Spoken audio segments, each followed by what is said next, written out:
Bonjour les amis, j'espère que vous allez super bien. Je suis Senou Epiphane et vous êtes sur les audios de Senou. Les amis, aujourd'hui, partager avec vous une recette capitale. Le thème du jour s'appelle la semence avant la récolte. Les amis, on a choisi ce thème, comme vous le savez toujours, parce que nous pensons qu'il est important que nous puissions partager une loi, un principe invariable de la réussite. Le succès, c'est la réalisation, sinon simplement l'atteinte des objectifs que vous vous êtes fixés. Et comme vous le savez, le plus grand succès au monde, c'est le succès qui arrive à vous communiquer ce que nous appelons l'accomplissement, sinon le bonheur. Alors, ce qui nous importe ici, vous ne pouvez pas avoir le bonheur, vous ne pouvez pas avoir la richesse et la liberté si entre-temps, vous n'aviez pas travaillé pour ces choses-là. Parce que le succès est la réalisation d'avoir touché ce que vous aviez projeté par avance. C'est-à-dire, vous aviez dit que vous voulez demain toucher une voiture, vous avez travaillé et cette voiture est rentrée dans votre maison, on dira que c'est un succès.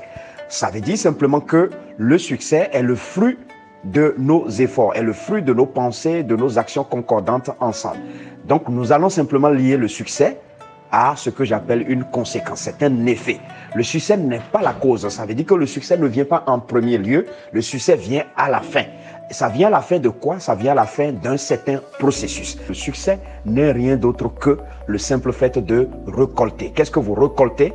Vous allez récolter les effets que vous aviez émis au départ. Les actes que vous avez posés au départ vont générer en réalité des effets, des conséquences positives que vous allez récolter et cela va s'appeler le succès. Donc, la semence avant la récolte.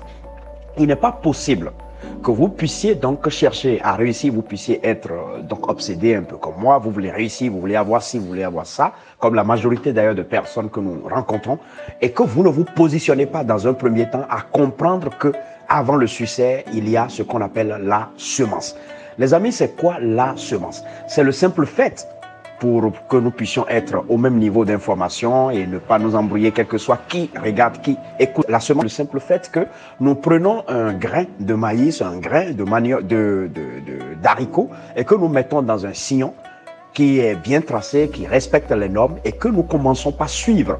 Nous commençons par y veiller jusqu'à ce que ce grain de maïs puisse donner, commencer par donner des épis, lesquels épis vont donner des centaines d'autres grains de maïs que nous allons pouvoir récolter dans notre grenier. Si nous prenons la semence de cette simple manière, alors ça suppose à l'avance que pour que nous puissions donc avoir de la récolte dans le grenier, nous sommes censés prendre peut-être la seule graine qui est avec nous, le seul grain qui est avec nous, et nous sommes allés le déposer, d'accord, dans le sillon, dans l'espoir que nous puissions récolter après. Quand nous nous levons tous les matins, chacun de nous, quand nous sommes réveillés et que nous avons fait tout ce que nous avons à faire le matin, nous débarbouiller, nous laver et tout ça, quel est le projet de semence que nous mettons dans notre journée? Ou à la veille, avant qu'on ne se couche, nous savons que nous devons, si Dieu nous prête vie, nous devons nous réveiller demain le samedi, après-demain le dimanche. Quelle est donc la projection de semences que nous avons déposée dans notre agenda de travail? Un ami à moi a l'habitude de dire quelque chose de très excellent. C'est une petite phrase, mais qui a beaucoup de sens. Il dit que lorsque vous rencontrez quelqu'un qui est payé, peut-être un salarié, il est payé pas pour ce qu'il est en train de faire aujourd'hui dans l'emploi, mais pour ce qu'il a fait par le passé. Comment?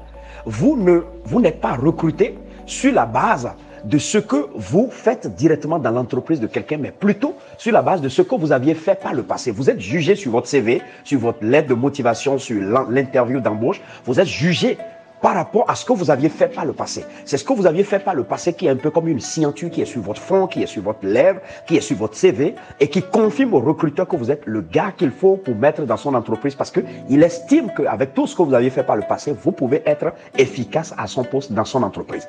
Cela suppose que cette personne avait déjà par le passé semé.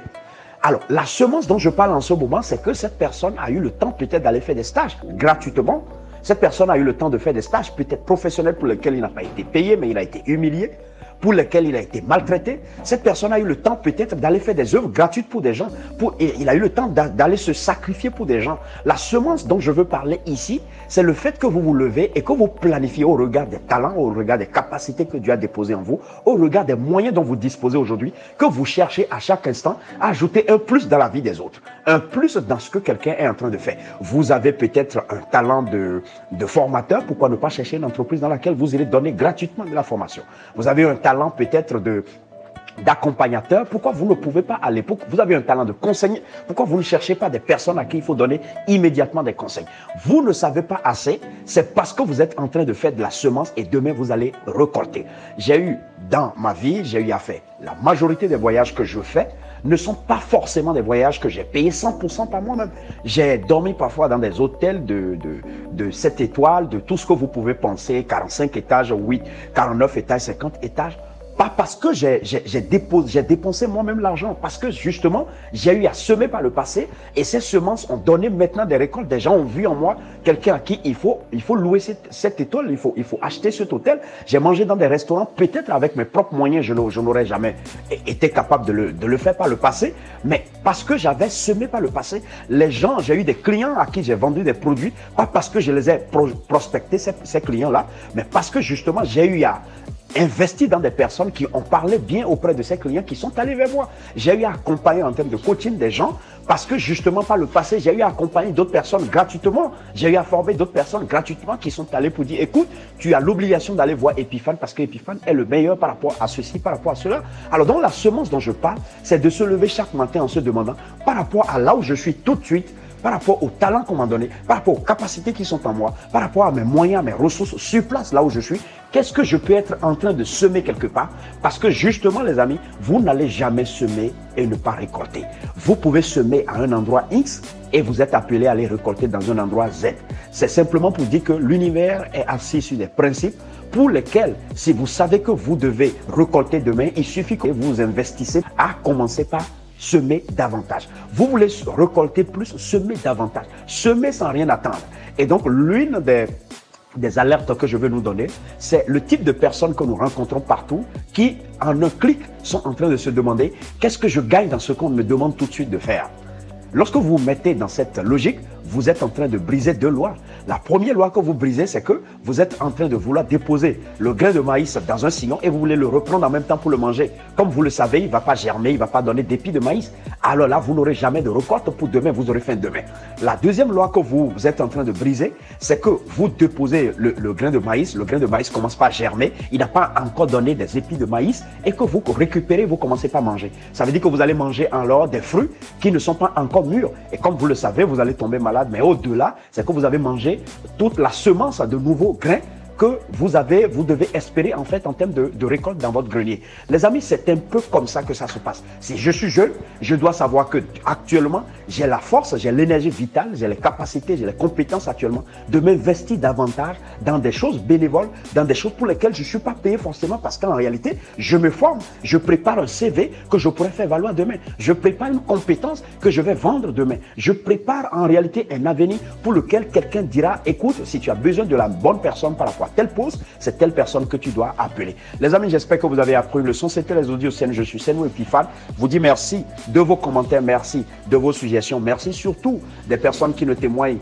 que tous les jours de ce que nous faisons par rapport aux audios de Senou. Les amis, passez une excellente journée. Bye bye.